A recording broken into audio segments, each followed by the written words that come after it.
Hello दोस्तों, स्वागत है आपके अपने यूट्यूब चैनल क्यूज मास्टर्स में। तो दोस्तों, हम आपके बीच 30 महत्वपूर्ण क्वेश्चन लेके आए हैं जो कि आपके एग्ज़ाम में पूछे जाते हैं।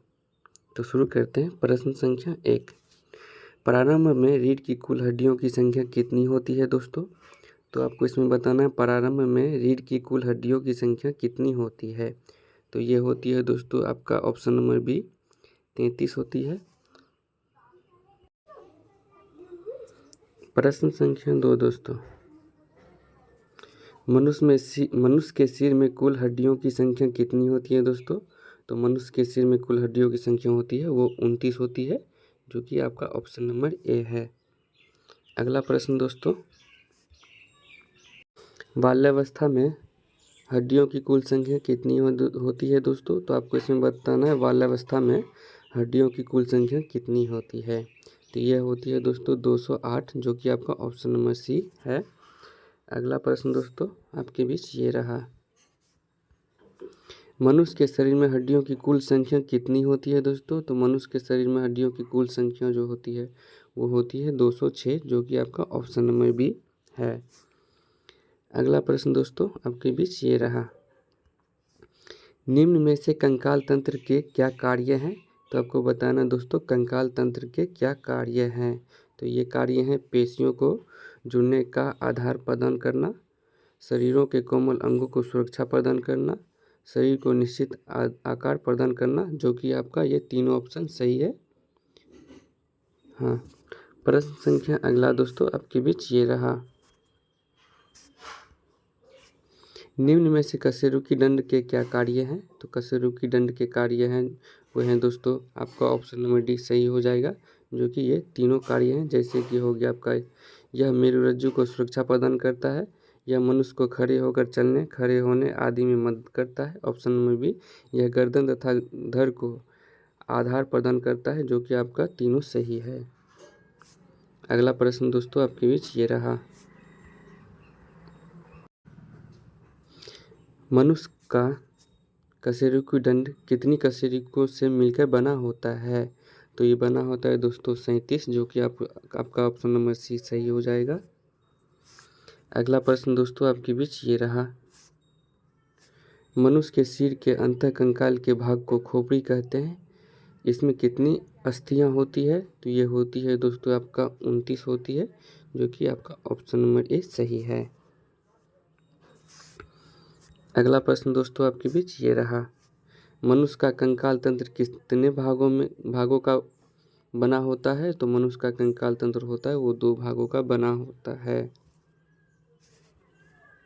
अगला प्रश्न दोस्तों, मनुष्य के मस्तिष्क का वजन कितना होता है दोस्तों? तो मनुष्य के मस्तिष्क का वजन 1400 ग्राम होता है, जो कि आपका ऑप्शन नंबर सी सही है। अगला प्रश्न दोस्तों आपके बीच ये रहा, मनुष्य का तंत्रिका तंत्र कितने भागों में विभक्त होता है? तो मनुष्य का तंत्रिका तंत्र जो है वो 3 भागों में विभक्त होता है, जो कि आपका ऑप्शन नंबर बी सही है।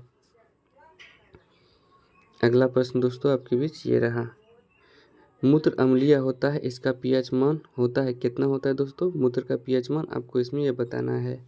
तो ये होता है दोस्तों आपका 6 होता है, जो कि आपका ऑप्शन नंबर बी सही है। अगला प्रश्न दोस्तों, प्रत्येक वृक्क लगभग एक हाँ तो दोस्तों प्रत्येक वृक्क लगभग 1,30,00,000 वृक्क नलिकाओं से मिलकर बना होता है, जिसे क्या कहते हैं? तो इसे कहते हैं दोस्तों नेफ्रॉन कहते हैं, जो कि आपका ऑप्शन नंबर सी सही है। अगला प्रश्न दोस्तों आपके बीच ये रहा, रेशम कीट पालन का प्रचलन सर्वप्रथम किस देश में हुआ माना जाता है? तो ये हुआ था दोस्तों आपका चीन में, जो कि आपका ऑप्शन नंबर बी सही है। अगला प्रश्न दोस्तों आपके बीच ये रहा, शुद्ध शहद सुरक्षित रह सकता है, तो शुद्ध शहद कितने दिनों तक सुरक्षित रह सकता है? तो ये रह सकता है दोस्तों हजारों वर्षों तक, जो कि आपका ऑप्शन नंबर डी सही है। प्रश्न संख्या अगला दोस्तों, मधुमक्खियों के छत्तों में पाई जाने वाली मधुमक्खियों के कितने प्रकार होते हैं? तो ये प्रकार होते हैं 3 प्रकार के होते हैं। अगला प्रश्न दोस्तों आपके बीच ये रहा,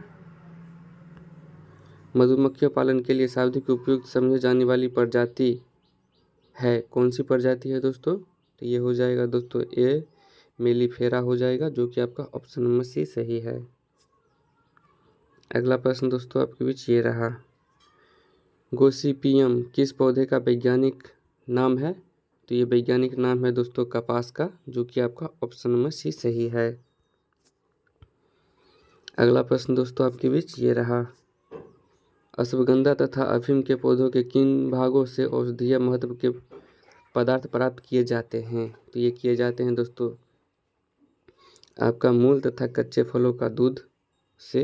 आपका ऑप्शन नंबर बी सही हो जाएगा।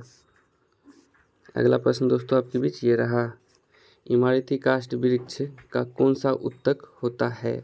तो ये होता है दोस्तों द्वितीयक जाइलम, जो कि आपका ऑप्शन नंबर ए सही है। अगला प्रश्न दोस्तों आपके बीच ये रहा, निम्न में से कौन सा पादप तेल उत्पादन नहीं है? तो ये हो जाएगा दोस्तों आपका कपास, ऑप्शन नंबर डी। अगला प्रश्न दोस्तों,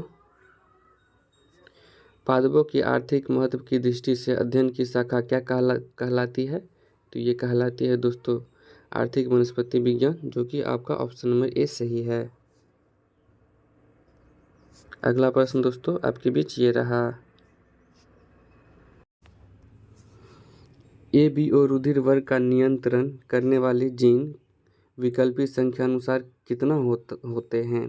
तो ये होते हैं दोस्तों आपका 3 होते हैं, जो कि आपका ऑप्शन नंबर सी सही है। अगला प्रश्न दोस्तों, रुधिर वर्ग ओ वाली स्त्री का विवाह रुधिर वर्ग ए बी वाले पुरुष से होने पे उनसे उत्पन्न शिशुओं में पाए जाने वाले रुधिर वर्गों की संभावना निम्न में से कौन सी है या कितने % की है? तो ये हो जाएगा दोस्तों आपका 50%, ऑप्शन नंबर बी सही हो जाएगा। अगला प्रश्न दोस्तों आपके बीच ये रहा, निम्न में से कौन सा मनुष्य के रक्त में मिलने वाली प्रतिजन नहीं है? तो आपको इसमें बताना है दोस्तों कौन सा मनुष्य के रक्त में मिलने वाली प्रतिजन नहीं है। तो ये हो जाएंगे दोस्तों रुधिर वर्ग ओ, ऑप्शन नंबर डी। अगला प्रश्न दोस्तों, ध्वनि प्रदूषण को मापने की इकाई क्या है दोस्तों? तो ध्वनि प्रदूषण को मापने की इकाई डेसिबल है, जो कि आपका ऑप्शन नंबर ए है। अगला प्रश्न दोस्तों, बढ़ते जल प्रदूषण का क्या कारण है दोस्तों?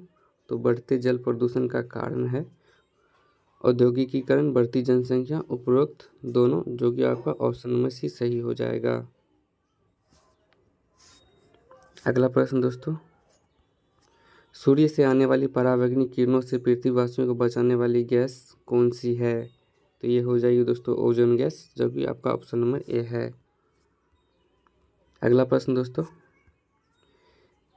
फीकल कॉलीफॉर्म की स्वीकार्य मात्रा कितनी होनी चाहिए? तो ये होनी चाहिए दोस्तों